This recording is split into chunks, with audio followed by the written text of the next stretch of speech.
All right, folks, so one interesting piece of news that came out recently. We have a new professional football league. It's called the Alliance of American Football, and Charlie Ebersol, Hollywood producer, is running it, and it's going to be backed by CBS Sports beginning in 2019, a year before the XFL starts. Interesting, Vince McMahon. Bill Pullian, Troy Polamalu, and Hines Ward are going to be involved with this. This is, of course, I want to say a couple months after the announcement of the XFL, so Ebersol's getting into the game here. It's a spring league set to begin in 2019. It's an 8-team league with the cities to be announced in April sometime. We'll kick off February 9th to be exact in 2019. It'll be a 10-week season. And here's what Ebersol recently said about this new league. Quote, "We believe by integrating players into the actual building and the foundation of the experience that we're going to build something meaningful and long-term." Justin Tuck also involved in the process.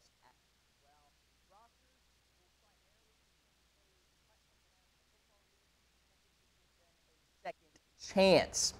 So some fun, rule stuff that goes along with this. No kickoffs, and instead of onside kicks, teams will get the ball at their own 35-yard line, facing a 4th and 10. That's pretty interesting. No extra points, 2-point conversions only, and only 2 coaches' challenges per game. No TV timeouts either, so that makes the games a little quicker there. All right, so I've got my top 5 players that should be playing in this new professional football league. We'll start things off with Tim Tebow, pro baseball player.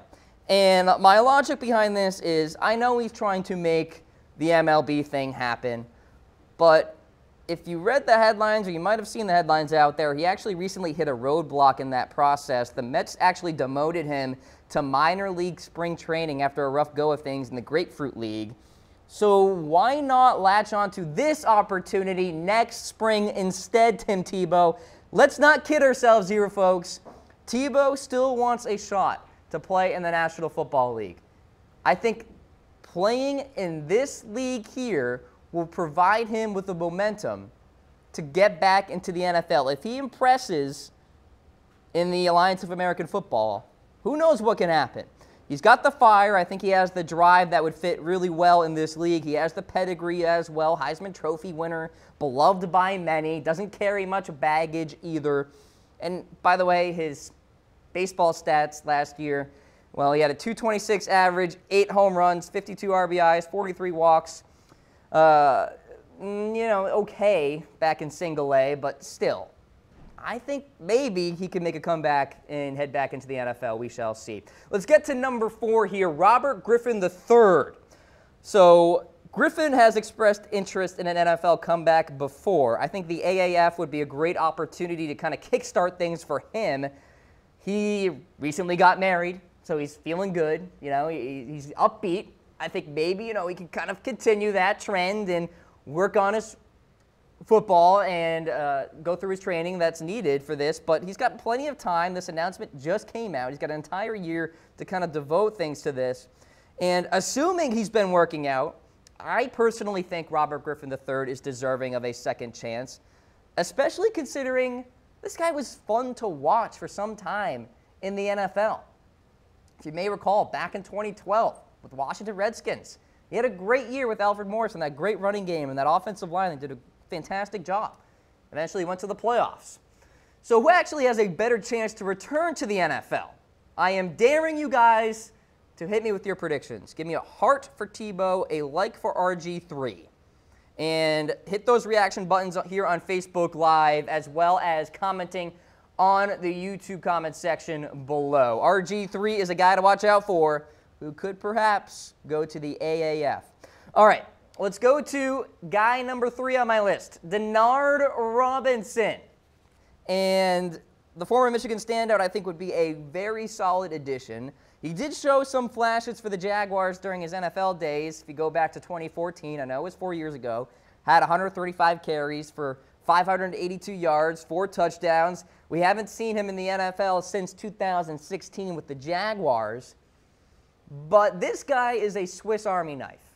I mean, running back, wide receiver, quarterback. He's got experience everywhere. He could bring a lot of fun, entertainment to the AAF. So I think if he has the desire, and I've been reading up on Denard Robinson, I haven't seen any recent articles or reports out there that suggest that Robinson wants to come back to the NFL or anything like that. But if he still has the love of the game, and with the AAF having the goal of giving players a second chance, I think Denard Robinson is worthy of some discussion here. Am I wrong? Former 5th-round pick back in 2013. All right, let's go to my number 2 name to watch out for, Johnny Manziel. And he, of course, is playing in the Spring League. It's comeback season, SZN. Now, he has the motivation to return back to the NFL. We know that because he did his exclusive interview with Good Morning America, and then, of course, the announcement that he was going to join the Spring League and all that stuff. So he's working towards something, and he's going to start spring training, however you want to put it, training camp next week with the Spring League, and we'll see how he does during that time.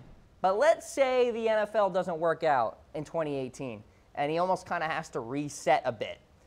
Maybe he does the AAF and kind of gives him yet another resume builder opportunity to get back into the NFL. It depends on if Johnny Manziel has the longevity in mind. Like, is he expecting this to happen in 2018 to return back to the National Football League, or is he seeing this as a 2-year project kind of deal?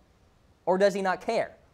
So that's kind of what I'm thinking about here. If he is okay with waiting a little bit, then maybe the AAF in 2019 is something to kind of keep in mind here.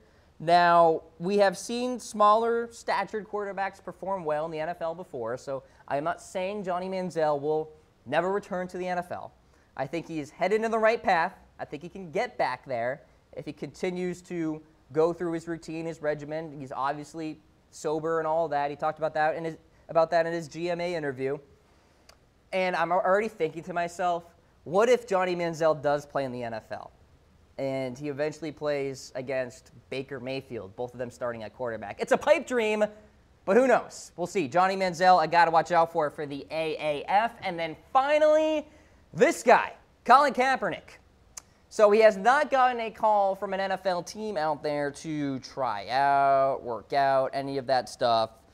You know he wants to play football. Now, he has an ongoing grievance case against the NFL for crying out loud because he wants to play in it so badly. Recently deposed Bob McNair of the Houston Texans. You may recall Kaepernick was seen working out in Houston, and then he was present for the deposition, and apparently McNair was caught off guard and all this stuff. But you know what's interesting? I found a quote from the Miami News-Times, and I want you guys to listen to this quote. I want you guys to react in the comments section. Let me know what you think about this. So this is from the Miami News-Times. Quote, "It's truly embarrassing for the NFL and the Dolphins individually that Kaepernick, a young, strong, and mobile quarterback who led a team to the Super Bowl only a few years ago, doesn't get as much as a workout or a phone call, while a guy like Mike Glennon gets an $8 million deal in an offseason after the Bears gave him $18.5 million to win one game and get benched for a rookie." Do you want Colin Kaepernick playing professional football, folks? Hit me with your reactions on Facebook Live as well as YouTube. And let me know your thoughts about the Miami News-Times here because, I mean, a lot of people are in that camp. Like, Scott Tolzien is getting starting opportunities, but Colin Kaepernick isn't. Tom Savage is stinking up the joint, but Colin Kaepernick is not getting an opportunity to play quarterback in the NFL. Not even be a backup or a backup, you know? So it's a polarizing topic. That's why we have the weigh-in because, of course, here on the Cam Rogers Show, it's not about me. It's about you guys. I want to hear from you, so let me know. I'll be sure to track what you guys say.